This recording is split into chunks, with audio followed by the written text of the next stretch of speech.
राजस्थान के अलवर जिले में एक पुरानी हवेली है, शिवनिवास हवेली, जो बीते 80 सालों से वीरान पड़ी है। लोग कहते हैं कि वहां कुछ है जो इंसानी नहीं है, मगर शहर के लोग अब इन बातों पर यकीन नहीं करते। अंधविश्वास है, ऐसा ही कुछ कहते हैं। लेकिन रिया चौधरी, जो एक क्राइम पॉडकास्ट चलाती है, उसे पुराने अनसुलझे रहस्य खींच लाते हैं। जब उसे हवेली के बारे में एक गुमनाम ईमेल मिलता है जिसमें सिर्फ 2 शब्द लिखे होते हैं, कांच की आंखें, वो तय कर लेती है कि उसे वहां जाना ही होगा। रिया अपने रिकॉर्डिंग उपकरण और कैमरे के साथ हवेली पहुंचती है। हवेली टूटी फूटी, मगर अंदर जाते ही एक अजीब सी बात सामने आती है। हर कमरे में शीशे के टुकड़े बिखरे होते हैं और कई पुरानी गुड़ियां जिनकी आंखें कांच की बनी हैं, और कुछ की आंखें गायब हैं। रात होते ही रिया को आवाजें सुनाई देती हैं, जैसे कोई फुसफुसा रहा हो, कांच की आंखें लौटा दो। रिया सोचती है ये उसका भ्रम है, लेकिन जब वह गुड़ियों के कमरे में लौटती है, वहां एक गुड़िया की आंखें, जो पहले खाली थी, अब उसमें कांच चमक रहा है।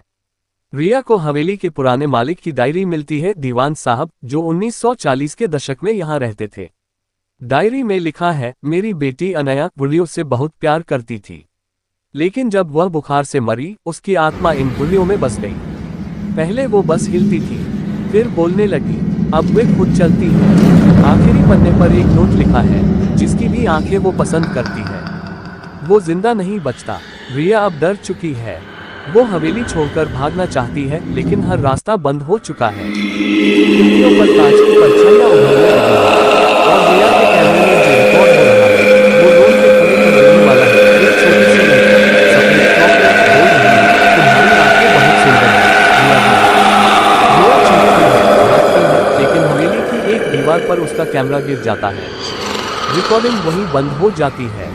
2 हफ्ते बाद रिया की पॉडकास्ट पर एक नई एपिसोड अपलोड होती है, पर किसी को पता नहीं कि उसे किसने डाला। उस एपिसोड में सिर्फ एक आवाज आती है, किसी बच्चे की, अब उसकी आंखें मेरी हैं। और फिर हंसी, मासूम मगर खौफनाक। कहानी खत्म नहीं हुई, क्योंकि लोग कहते हैं हवेली की वो गुड़िया अब शहरों में दिखने लगी हैं।